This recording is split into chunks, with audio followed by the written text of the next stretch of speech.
ಓಂ ಶ್ರೀ ಗುರುಭ್ಯೋ ನಮಃ. ಹರಿ ಓಂ. ನಾವೆಲ್ಲ ಸಂಸಾರ ಸಾಗರದಲ್ಲಿದ್ದೇವೆ.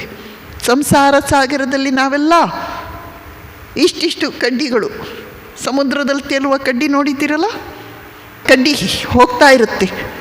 ಸ್ವಲ್ಪ ದೂರ ಹೋಗೋ ಹೊತ್ತಿಗೆ ಇನ್ನೊಂದು ಕಡ್ಡಿ ಈ ಕಡೆಯಿಂದ ಬರುತ್ತೆ. ಅವೆರಡೂ ಜಾಯ್ನ್ ಆಗುತ್ತವೆ. ಅವು ಎಷ್ಟು ಗಳಸ್ಯ ಕಂಠಸ್ಯ ಅಂತ ಇರುತ್ತವೆ ಅಂದರೆ ಎಷ್ಟು ಜನ್ಮಗಳ ಪರಿಚಯ ಇಬ್ಬರದ್ದು ಅಂದ್ಕೊಳ್ಬೇಕು. ನೋಡಿದರೆ ಸ್ವಲ್ಪ ಮುಂದೆ ಹೋಗುತ್ತವೆ, ಸ್ವಲ್ಪ ಮುಂದೆ ಅತ್ಯಂತ ಅಂಟಿಕೊಂಡೇ ಹೋಗುತ್ತವೆ. ಆಮೇಲೆ ಇನ್ನೊಂದು ಅಲೆ ಬಂದು ಹೊಡೆದಾಗ ಈ ಕಡ್ಡಿಯಲ್ಲೋ ಆ ಕಡ್ಡಿಯಲ್ಲೋ, ಆ ಕಡ್ಡಿ ಅಳ್ತಾ ಕೂತ್ಕೊಳ್ಳುತ್ತಾ ನಾನು ಈ ಕಡ್ಡಿಯನ್ನು ಬಿಟ್ಟೆ ಅಲ್ವಾ ಅಂತ, ಅಥವಾ ಈ ಕಡ್ಡಿ ತಲೆ ಕೆಡಿಸ್ಕೊಳ್ಳುತ್ತಾ. ಹಾಗೆ ನಮ್ಮ ಜೀವನ ಅಂತೆ.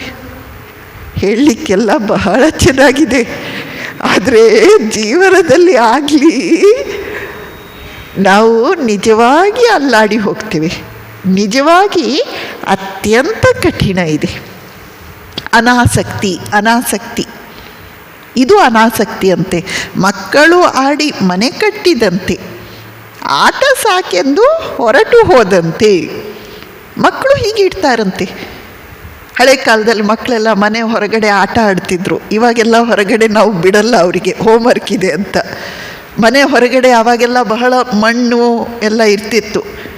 ಆ ಮಣ್ಣು ನಡುವೆನೇ ಕೂತ್ಕೊಂಡು ಮಣ್ಣೊಳಗೇ ಕಾಲಿಟ್ಕೊಂಡವು ಅಲ್ಲಿ ಮನೆ ಕಟ್ತಾಯಿದ್ವು.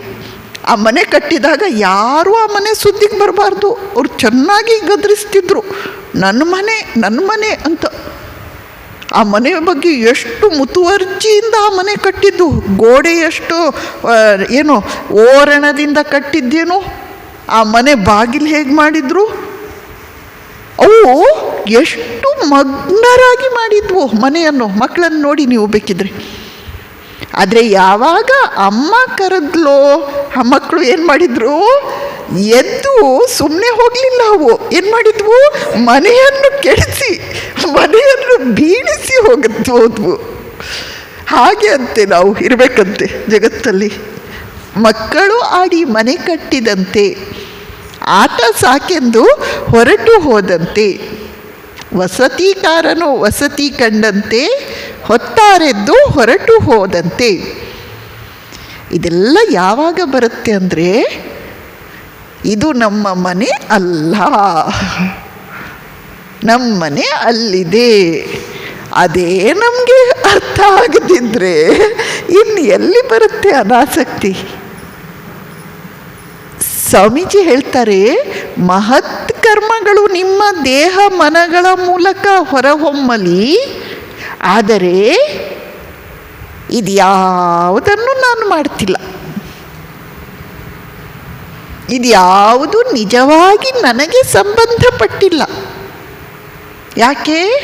ಆತ್ಮ ನೈವ ಕಿಂಚಿತ್ ಕರೋಮಿಂತಿ. ಆತ್ಮ ಏನನ್ನೂ ಮಾಡಲ್ಲ. ಇದೆಲ್ಲ ಇಂದ್ರಿಯಗಳು ವಿಷಯಗಳ ಸಂಪರ್ಕಕ್ಕೆ ಬಂದಾಗ ಹೀಗೆ ನಡೀತಾ ಇರುತ್ತೆ. ಏನೇನು ಬರೆದಿದೆಯೋ ಅದು ನಡೀತಾ ಇರುತ್ತೆ. ಅಥವಾ ಇದು ಜ್ಞಾನ ಮಾರ್ಗ. ಭಕ್ತಿ ಮಾರ್ಗ ಆದರೆ ಭಗವಂತನ ಇಚ್ಛೆಯಂತೆ ಇದೆಲ್ಲ ನಡೀತಾ ಇದೆ. ನಾನು ಕೇವಲ ಯಂತ್ರ, ನೀನು ಚಾಲಕ ಶಕ್ತಿ, ನಾನೊಂದು ಯಂತ್ರ, ನಾನೊಂದು ಬರಿಯ ಮನೆ, ನೀನದರ ಮಂತ್ರ.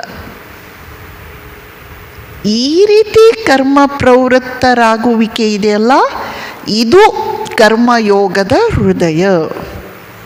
ಇದನ್ನು ನಾವು ಅನಾಸಕ್ತಿ ಯೋಗ ಅಂತ ಕರೆದ್ವಿ.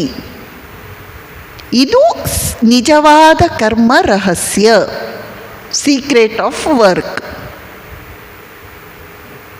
ಆದರೆ ಜೀವಮಾನದ ಪ್ರಯತ್ನ ಬೇಕು. ಬಹಳ ಸಲ ಕೇಳಿ ಆಲೋಚಿಸಿ ಮುಂದೊಂದು ದಿನ ನಾವು ತೀರ್ಕೊಳ್ಳೋದಕ್ಕೆ ಮೊದಲು ನಮ್ಮ ಜೀವನದಲ್ಲಿ ಇದನ್ನು ನಾವು ಪಾಲಿಸುವಂತಾಗಲಿ. ನಮಸ್ಕಾರ.